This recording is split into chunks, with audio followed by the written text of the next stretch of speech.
CM Manohar Lal ने सदन में एचपीएससी को लेकर जवाब दिया। उन्होंने कहा कि हरियाणा लोक सेवा आयोग एवं स्वायत्त संस्थान है। अधिकारियों और कर्मचारियों की भर्ती करने की प्रक्रिया संस्था अपने स्तर पर ही तय करती है, इसमें सरकार किसी प्रकार का दखल नहीं करती। सीएम ने कहा कि अगर एचपीएससी की ओर से भर्ती प्रक्रिया में किसी प्रकार की पारदर्शिता से संबंधित कोई बात आती है तो राज्य सरकार एचपीएससी को आदेश दे सकती है, लेकिन भर्ती प्रक्रिया में सरकार किसी प्रकार का हस्तक्षेप नहीं कर सकती।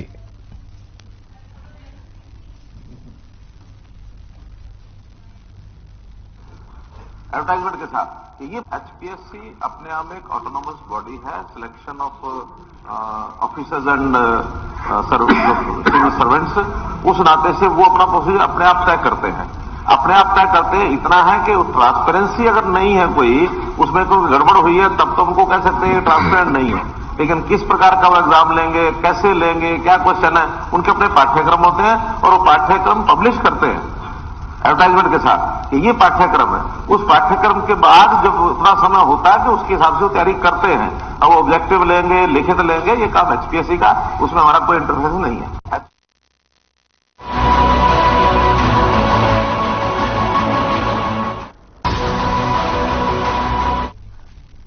हरियाणा विधानसभा में इंडियन नेशनल लोकदल के विधायक अभय चौटाला ने सदन में भूमिगत जल स्तर के कम होने का मुद्दा उठाया।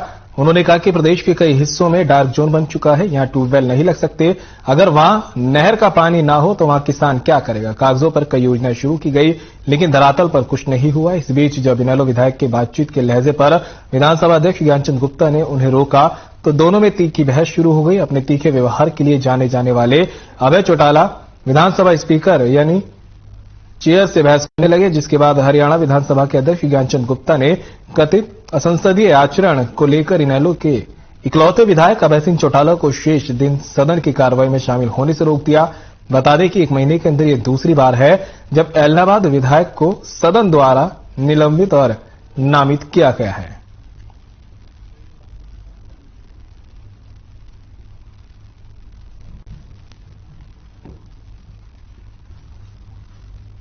करोड़ रुपए इकट्ठा करके किसान की फसल अगर खराब हुई तो उस खराब फसल का उसको मुआवजा देने की बजाय उसमें ऐसे पेचीदा कानून बना दिए कि अगर सारे गांव की फसल खराब होगी 100% तो मुआवजा राशि देंगे। बड़ी बड़ी कंपनियों को इन्होंने लाभ पहुंचाया। उसके बाद जो चौटाला साहब के वक्त में दादू नवीपुर नहर जो बनाई गई थी, जिसका काम 4 जिलों में रिचार्ज करना था, और उसकी वजह से 4 ऐसे डिस्ट्रिक्ट थे हमारे जहां पे कैनाल वेस्ट वाटर नहीं था। जमीन से पानी निकलता है और जमीन से पानी निकलने की वजह से वो इलाका डार्क जोन में आना शुरू हो गया था। चौधरी ओम प्रकाश चौटाला ने वो एक फ्लडी नहर निकाली थी दादूपुर नलवी के नाम से, जिसमें जब फ्लड आता था यमुना में तो उसका पानी उठा करके उस नहर के माध्यम से इन 4 जिलों में रिचार्ज के लिए दिया जाता था। वो केवल इसलिए बंद कर दी क्योंकि उससे उन 4 जिलों के किसान को लाभ मिलना था, जो हजारों करोड़।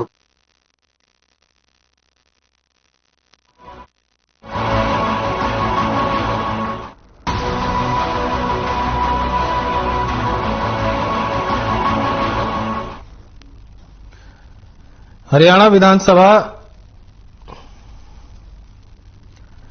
एसडीएम ऑफिस के बाहर धरना दे रहे इन लोगों को देखिए, वही लोग हैं जो निगम से परेशान है और वापस पंचायती राज बहाल करने की मांग कर रहे हैं। नगर निगम चुनाव होने और ऐसे में जालौन गांव के ये लोग निगम से परेशान होकर फिर से पंचायती राज बहाल करने की मांग कर रहे हैं। गांव के इन लोगों का कहना है कि गांव के निगम में शामिल होने के बाद गांव के हालात बद से बदतर हो गए। निगम के अधिकारी गांव में आते हैं और न ही गांव के लोगों की शिकायत पर कोई कार्रवाई करते हैं।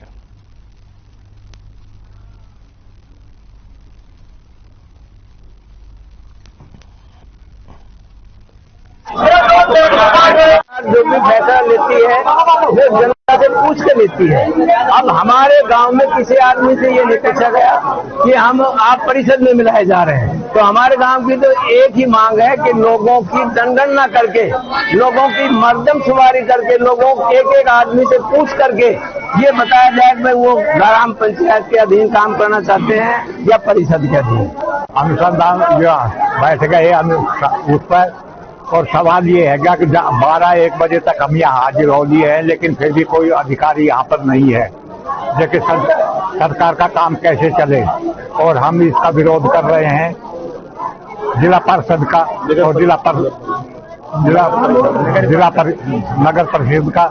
और इसके अंदर जो है हम बिल्कुल नहीं आना चाहते। हम अपनी सहूलियतें आप बना देंगे जो हमारी पंचायत बनाती थी। हम जो आज ये धरना प्रदर्शन जो कर रहे हैं, कल से हम आमरण अनशन पे बैठेंगे। हमारे जो मुख्य मांग है कि हमें हेली मंडी पटौदी नगर परिषद से बाहर किया जाए। ये एक मेरी नहीं, पूरे गांव के, आप देख लो पूरे गांव से, हर घर से एक एक नुमाइंदा यहाँ आया हुआ है। ये तो गांव की, आप 9 महीने हो गए नोटिफिकेशन को, 9 महीने में कोई अधिकारी अब तक गांव में किसी समस्या के लिए एक छोटे से बड़ा किसी ने जाके दौरा किया हो। जो नगर परिषद में दिया था उसके लिए हम एसडीएम साहब से मिले थे और डिप्टी सीएम दुष्यंत साहब से मिले थे कि भाई हम नगर परिषद में नहीं रहना चाहते हैं, हमारे को नगर परिषद से बाहर किया जाए। और इन्होंने आश्वासन दिया था कि आप नहीं जाएंगे, और इन्होंने अपनी तानाशाही दिखा के और हमारे को नगर परिषद में शामिल कर दिया।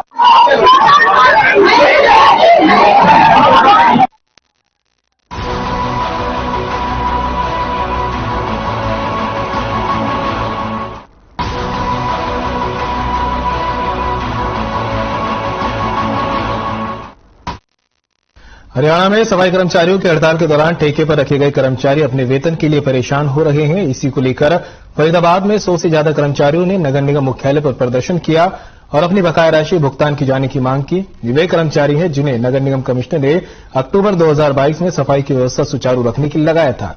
दरअसल उस समय पूरे प्रदेश के सफाई कर्मचारी अपनी मांगों को लेकर हड़ताल में थे। उस समय गृह मंत्री अमित शाह फरीदाबाद में अपनी रैली के लिए आए थे, जिसको लेकर प्रशासन पूरी तरह अलर्ट मोड में था। उनके मुताबिक जब नगर निगम को जरूरत थी तब तक हड़ताल चली,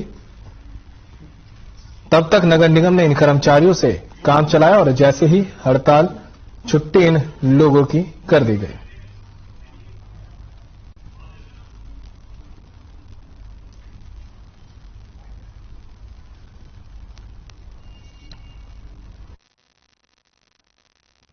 हम आयुक्त महोदय नगर निगम कमिश्नर फरीदाबाद के यहाँ पर जो अपना प्रोटेस्ट कर रहे हैं, आंदोलन जो कर रहे हैं, ये हमारे 107 सफाई कर्मचारी जिन्हें आयुक्त महोदय ने अक्टूबर 2022 में लगाया था, और उस समय लगाया था जिस समय पूरे हरियाणा के अंदर सफाई कर्मचारी पूरी तरीके से हड़ताल पर थे। और उस समय गृह मंत्री अमित शाह जी अपनी जनसभा रैली करने के लिए सेक्टर 12 फरीदाबाद में आ रहे थे, और 28 तारीख अक्टूबर में 2022 में जो है अपने यहाँ के जो सीएम मनोहर लाल खट्टर जी अपने फरीदाबाद में एनआईटी बस अड्डे का उद्घाटन करने के लिए आए। उस समय 107 सफाई कर्मचारी यहाँ आयुक्त महोदय ने अपने आदेश अनुसार लगाए थे। उन सफाई कर्मचारियों आज उनका वेतन नहीं मिला है। एक हफ्ते का पैसा, हम कमिश्नर साहब से कई बार मिले भी हैं इस बात के बारे में। कमिश्नर साहब ने कहा पैसे मिल जाएंगे, पैसे मिल जाएंगे, 5 महीने हो गए जी, अभी तक कमिश्नर साहब ने इनकी कोई मजदूरी नहीं दी कर्मचारियों की। कहा था कभी भी भर्ती होगी तो मैं इनको नौकरी पर रख लूंगा। अब 4200 आदमी की भर्ती है, 4298 आदमी की पूरे हरियाणा के अंदर भर्ती है। हाँ जी, इनकी ना ही मजदूरी दी है, ना इनको नौकरी पर रखा जा रहा है।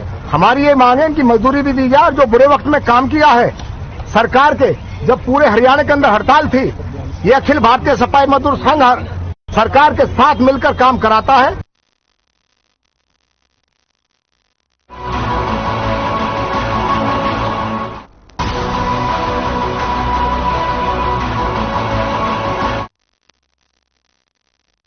बात के बल्लभगढ़ में लगातार आवारा पशुओं का कहर जारी है। बता दें कि यहां सुभाष कॉलोनी में 2 सांड आपस में लड़ रहे थे, तभी पीछे से बचकर निकल रहे बुजुर्ग को सांडों ने घायल कर दिया, जिसके बाद बुजुर्ग को बल्लभगढ़ के सिविल अस्पताल में भर्ती कराया गया। फिलहाल शख्स की गंभीर हालत देखते हुए दूसरे अस्पताल में उसे रेफर किया गया है। बता दें कि आवारा पशुओं के कारण पहले भी कई लोग घायल हो चुके हैं और अब प्रशासन है कि मौन साधे बैठा है।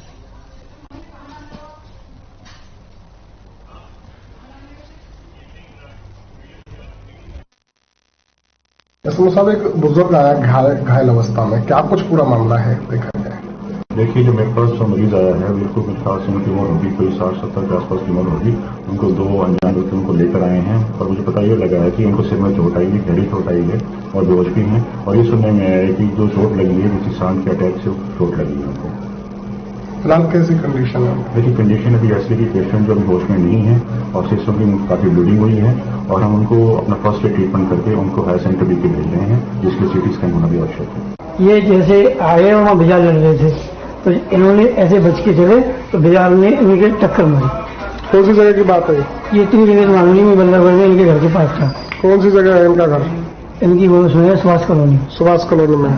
तो औरों को भी इस तरीके से चोट लगती है जिस तरीके से बाजार लड़ रहे थे उनको भी चोट लगी लगती होगी। मैं तो अपने घर से निकला था तो मेरे सामने से ही ये जा रहे थे, तो ये भी खाना खा के घर से निकले हैं।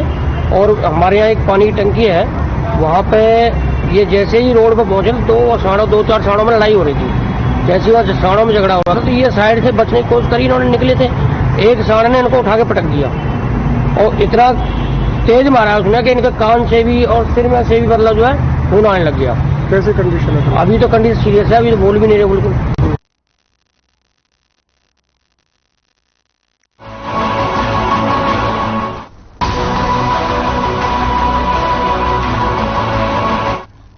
फरीदाबाद में पिछले 3 दिनों से हो रही हल्की फुल्की बूंदाबांदी से किसान पहले ही परेशान थे, लेकिन अचानक हुई तेज बारिश ने किसान को मुसीबत में डाल दिया है। बता दें, किसानों की गेहूं की फसल पूरी तरह से पकती हुई खेतों में तैयार खड़ी है और कटने के लिए तैयार है, पर अचानक हुई तेज बारिश ने किसानों की फसल को खराब कर दिया है। किसान पहले ही हल्की फुल्की बूंदाबांदी और तेज हवाओं के चलते परेशान था, लेकिन ऐसे में अचानक हुई तेज बारिश ने किसान के लिए आफत खड़ी कर दी, जिससे उसके गेहूं की फसल खेत में ही खराब हो रही है।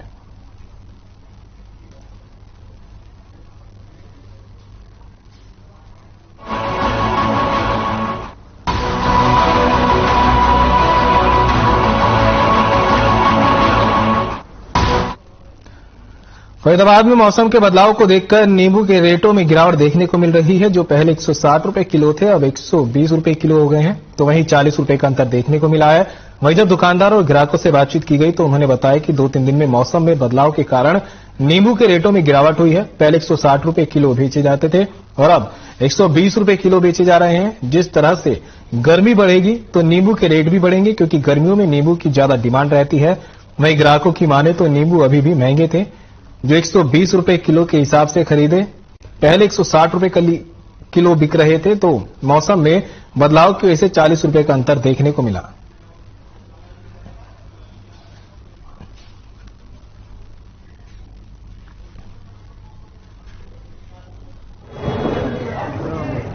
नींबू फिलहाल 2-3 दिन से नीचे आया है। अब से करीब 5-6 दिन पहले रेट 160 तक पहुंचा था और अब क्या रेट में? फिलहाल 120 रुपए किलो है नींबू। कैसे ग्राहक आ पा रहे हैं? आप तो क्या कह रहे हैं कि नींबू पहले किलो में बिकता था 160 रुपए, अभी 120 हो गया, तो अब कुछ दुकानदारी में पहले फर्क पड़ा था और अब कुछ ज्यादा है। देखो 160 रेंज से बाहर हो जाता है तो हर जो मतलब ग्राहक है वो थोड़ा दिक्कत करता है 40 रुपए पाव लेने में। अब जैसे 10 रुपए डाउन हुआ है और अभी रेट महंगा है नींबू का, और अभी तो गर्मी और बढ़ेगी तो और महंगा हो जाएगा। अभी 120 रुपए किलो है नींबू, फिर भी महंगा है। तो पहले की बात करें, पहले कितने रुपए किलो था? वो 120 हो गया है। पहले तो 60 रुपए किलो भी बिका है, 50 रुपए किलो भी बिका है, पर अभी फिलहाल में महंगा है नींबू।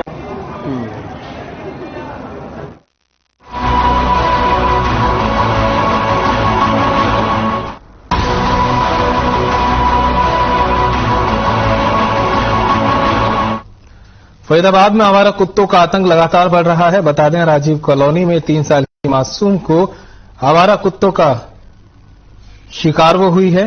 3 साल की मासूम खुशी को कुत्तों ने बुरी तरह काट लिया, जिसके बाद बच्ची को गंभीर हालत में सिविल अस्पताल में भर्ती कराया गया।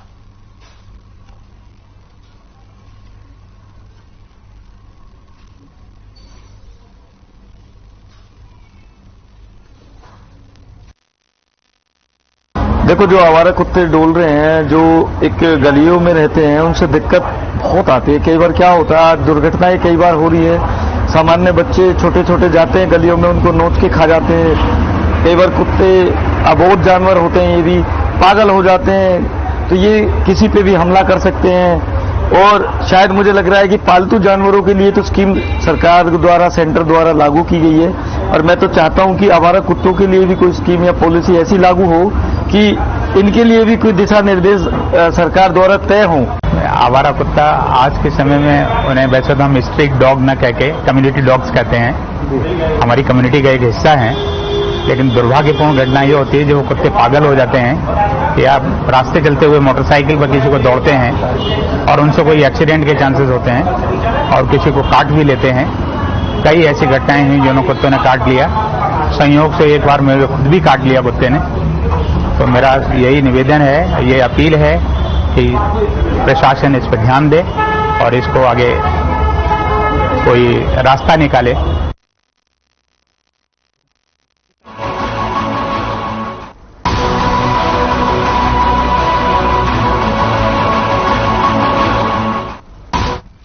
झज्जर जिला पुलिस ने शहर में अतिक्रमण हटाओ अभियान चलाया, जिसमें एसपी वसीम अकरम ने खुद सड़क पर उतरकर दुकानदारों और आम नागरिकों को अतिक्रमण न करने के दिशा निर्देश दिए।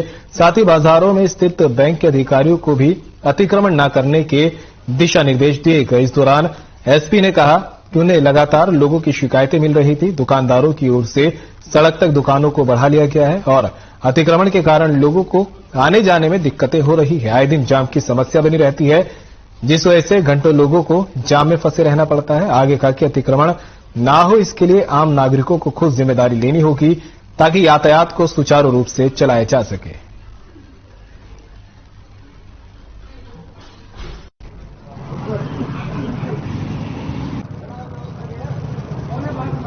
आप जैसे देख ही रहे हो कि सड़क पे अतिक्रमण की हालत इतनी खराब हो गई है। लोग म्युनिसिपल कमेटी की इसमें मैं गैर जिम्मेदारी समझाऊंगा, लापरवाही है बहुत ज्यादा। दुकानदारों को भी समझना चाहिए कि उन्होंने दुकान खरीदी है, रोड को नहीं खरीदा है जी। अब इस बारे में हम व्यापक अभियान भी चलाएंगे और चालान करेंगे। कैमरे को लेकर भी आप लोगों ने कुछ बैंक ये यहाँ पे 4-5 बैंक इकट्ठे हैं, लगातार जाम लगने की शिकायत आती है। अब ये बैंक के चक्कर में जितने बैंक वाले हैं, इन्होंने स्पेस बैंकिंग पार्किंग का स्पेस हायर नहीं किया है। कस्टमर्स अपनी गाड़ी सड़क पर लगा देते हैं, इसकी वजह से जाम लगता है। तो बैंक वालों को हमने हिदायत दी है कि अपना या तो इस पार्किंग का स्पेस हायर करें, तो यहाँ से अपने बैंक को शिफ्ट करें किसी और जगह जहाँ पे पार्किंग की सुविधा उपलब्ध हो। अतिक्रमण के लिए आपको ही उतरना पड़ा सड़कों पे। आप जैसे देख ही रहे हो कि सड़क पे अतिक्रमण की हालत इतनी खराब हो गई है। लोग म्युनिसिपल कमेटी की इसमें मैं गैर जिम्मेदारी समझाऊंगा, लापरवाही है बहुत ज्यादा।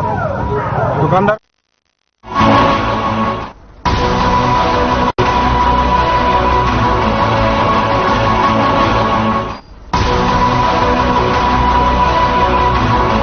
सरकार की तरफ से बनाए जाने वाले आयुष्मान कार्ड और अन्य स्वास्थ्य सेवाओं के लिए भरे जाने वाले फॉर्म के लिए जिले में 11 कर्मचारियों की नियुक्ति की गई थी। साथ ही प्रदेश भर में भी कर्मचारियों की भर्ती 10 साल 2018 में की गई थी, लेकिन तभी से ये कर्मचारी मात्र 5,000 रुपए महीने के वेतन पर काम कर रहे थे। कर्मचारियों का कहना है कि स्वास्थ्य विभाग के उच्च अधिकारियों समेत सीएमओ झज्जर को वे अपना मांग पत्र दे चुके हैं कि उनकी सैलरी को 5,000 से बढ़ाया जाए, लेकिन उनकी कहीं कोई सुनवाई नहीं हो रही। उन्होंने कहा कि इस महंगाई में सिर्फ 5,000 में घर चलाना नामुमकिन सा साबित हो रहा है। फिलहाल ये कर्मचारी 14 फरवरी से धरने पर अपनी मांगों को लेकर बैठे हैं, लेकिन अभी तक कोई अधिकारी या स्वास्थ्य विभाग कर्मी उनकी समस्या को सुनने उनके पास तक नहीं पहुंचा। हड़ताल पर बैठे कर्मियों का कहना है कि जब तक उनकी मांग पूरी नहीं होगी वे कार्य नहीं करेंगे।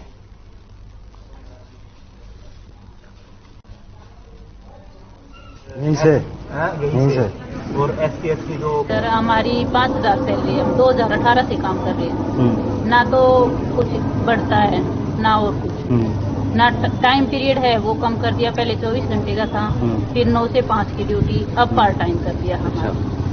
तो किसी अधिकारी से मिले हो इस बात को लेकर?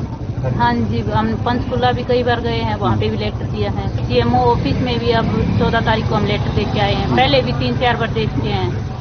बात मानने से कुछ ना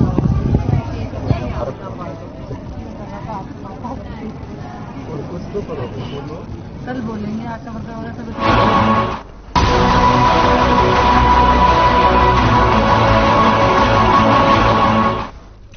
झज्जर के अहेरी गांव स्थित मुर्गा फार्म में एक व्यक्ति ने फांसी का फंदा लगाकर खुदकुशी कर ली।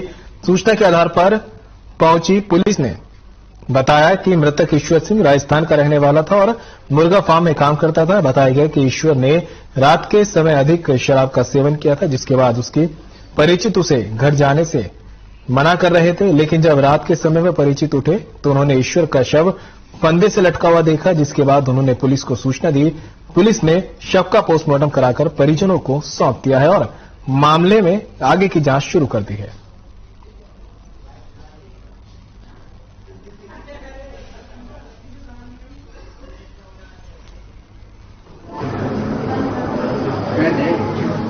मामला भाई साहब, ये कल रात को करीब 10 बजे सूचना मिली थी थाना मासौली में कि रिजोन मुर्गा फार्म में एक व्यक्ति ने आत्महत्या कर ली, फांसी लगा कर।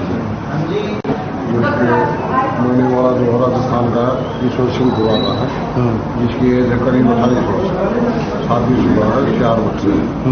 ये परिवार वाले आए हुए हैं। अच्छा, पोस्टमार्टम के लिए लाश मोस्टली रखी हुई है। तो घरेलू कला है या वैसे? हाँ जी, घरेलू कला है तो नहीं, कोई कला नहीं।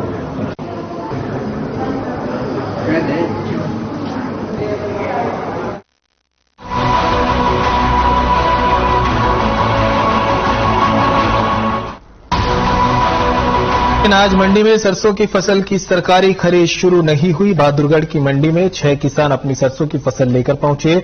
यहां उन्हें सरकार द्वारा निर्धारित एमएसपी से कम दाम में अपनी सरसों को बेचना पड़ा। इन किसानों की सरसों की फसल का भाव 5100 से 5200 रुपए ही मिला, जबकि सरकार ने सरसों की फसल का भाव 5450 रुपए किया है। यहां फसल बेचने आए किसानों का कहना है कि सरकार को उनकी फसल खरीदने के लिए उचित व्यवस्था करनी चाहिए थी। किसानों को प्राइवेट खरीदों को अपनी फसल बेचकर मजबूरी में उन्हें फसल बेचनी पड़ रही है, जिसकी वजह से उन्हें भारी नुकसान हो रहा है।